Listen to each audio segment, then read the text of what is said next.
This week in Louisiana agriculture, mountains of corn are rising as the Mississippi River continues to fall. Will this dredging get done in time for soybean harvest? Also, an explosion at the Bungie grain elevator in Madison Parish means farmers have one less place to take their grain this harvest season. I'm Kristen Oakes in West Monroe. Harvest season is over and this farm is having an unusual celebration. I'll have that story coming up.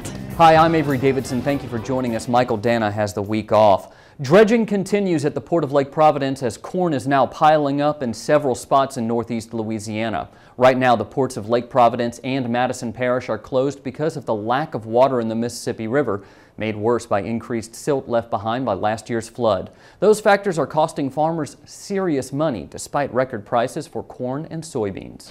You're looking at the construction of a mountain using 2 million bushels of corn.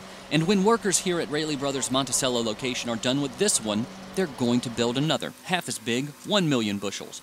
Just a few miles away at Raley Brothers' Hollybrook location, Assistant Manager Jeremy Raley watches as a 500,000 bushel mountain is built from the ground up, one truckload at a time. More than anything, we just need some water in the river. Raley says that's why you see these piles of corn, because the ports are closed and there is no way to ship the grain downriver.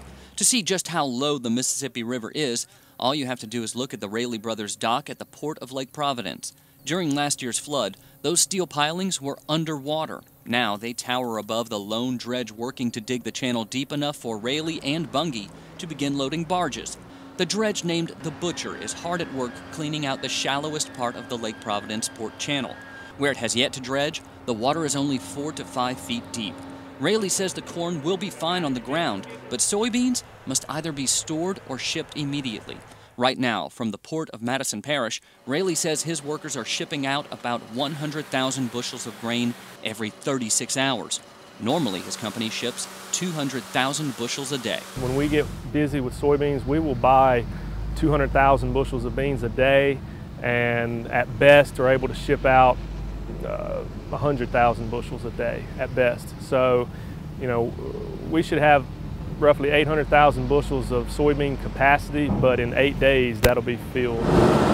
Not only could that situation prevent elevators from taking grain, but it also means farmers could get less money upon delivery. If we wouldn't have seen these river problems, I think the basis level would have stayed very firm, because I think it looks like the quality of our grain is going to be very good this year. Greg Fox with the Farm Bureau Marketing Association says before elevators had to spend more money to transport grain, there was a positive basis. Basis is the amount of money above or below the market price an elevator pays the farmer. If the board's $16 and they're paying 5 over, he gets a nickel more, $16.05. Well, if they're paying 5 under, it goes to $15.95. So he's not going to make as much money with a lower basis. Fox says a 10-cent difference in price makes a big difference when farmers deliver 10,000 bushels of grain, and that normally farmers hope to make up for a negative basis level by increasing yields.